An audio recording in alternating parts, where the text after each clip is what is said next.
Don't normally come this way, but it's lovely. Just out and about, getting some steps in. Off work again because people are out sick, you know, so it's all good.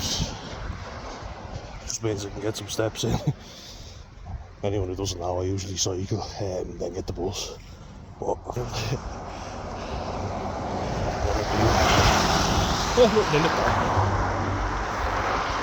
but while it is the season to be, you know, love and understanding, it's also a season where a lot of people get depressed, and you know, long walk home means a chance for a video. So just thought I'd make a video talking about the warning signs in no particular order. That some might kind of come the worse you get, you know, some might lead to it down the line. Some are not always obvious, but I think it's important to just mention them anyway, and feel free to leave your own. Absolutely leave your own. If I've missed any, let me know. 100%, you know, let me know. I don't know everything. It's different for everybody, you know, we're all unique at the end of the day, but days like this, obviously, people will be indoors anyway, so it's kind of harder to know the symptoms. But number one, I'll start off with, and that is not wanting to go out or do anything, you know, and that's a real telltale sign, because depression means slowed down, and that means you're thinking, you know, you're psychomotor retardation is what it's called. I looked it up, and that might sound like a derogatory term, but retarded means slow. If in case you haven't seen Baby Driver, remember when Kevin Spacey, the wonderful Kevin Spacey, am I right? But when he says retarded means slow, because they ask about Baby Driver and they're like, is he retarded? And they say retarded means slow. Was he slow? And he's not. He's actually quite intelligent, but he's weird, you know. He's odd. So that's why they ask, because he's different. Just to clarify that, you know. So anyway, moving on from that, people won't want to do things normally, you know. I know it's hard for me to motivate myself most of the time anyway. For some people it's different in the sense that it's related to an event, you know. For some people it's seasonal affective disorder, so they only get depressed around this time of year. Usually, very unusual that people get depressed in summer because it's happy, you know. But I did mention that before. I get depressed more in summer because I'm out more and I'm drinking more, you know, because I always had a rule for myself that I don't drink indoors, and because this time of year is more depressing, it's more easy for me to get depressed, so I won't drink.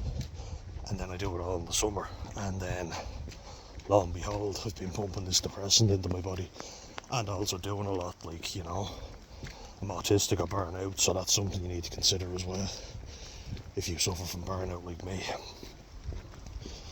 You don't have to be autistic to burn out, by the way, as well, so it's just something that's unique to me. You know, other autistic people get it, but you don't have to have autism to burn out. So that'd be one thing, you know. But as you say, it can affect people at different times, so some people just want to stay indoors because it's miserable outside and they can't stand the cold. So that'd be one. I know it's a long-winded way about it, but it's not clear-cut, you know. Depression isn't, mental illness isn't. Number two would be getting agitated, you know. And usually it's with people trying to get us to go outside and do something, you know. Let's just leave me alone, let me wallow in self-pity, more or less.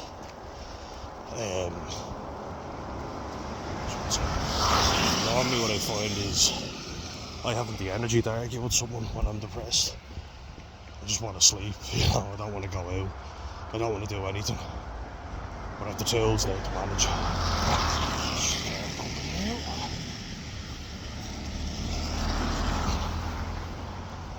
there is a thing known as mixed states, where someone will basically have energy, but it's negative energy. So this is a dangerous state to look at, you know. I thought you had to be bipolar to have that, because mania means sped up, and then, like, if you think of a wheel, I watched the seminar from Aware where they talk about the wheel of mania and depression, and I think it's a very good analogy Dr. Patrick McKeown used, where you've got a wheel, and when you're manic it's sped up, when you're depressed it slows and slows. But you can have mixed states where you have the energy to do something about your depression, which is always a negative, because this is where people will start to actively plan ending their own life. And then we get the suicidal ideation, you know, and that's number 3 at the gloves on, so hard to tell. If someone is really in the depths of depression, they will be planning on ending their own life, you know. So just back now, so that car's coming by. But one of the things I want to talk about was just suicidality, you know, passive versus active, be number 3. So some people are going to be active, and then some people are going to be passive. So it's kind of like, you know, I don't care if anything happens, but at the same time I haven't made a plan to do anything. So they're still in a salvageable phase, you know, which is lucky.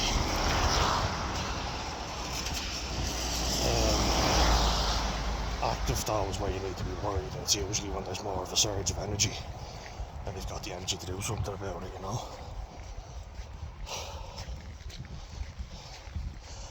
And worrying signs around that would be like, I don't know if anyone's ever gotten this, some people have told me they have, and I know people in particular with bipolar disorder are more prone to being generous when they're in a manic state anyway, you know. So let me know if you've ever experienced that. I know it's distressing for the person when they figure out what they've done, and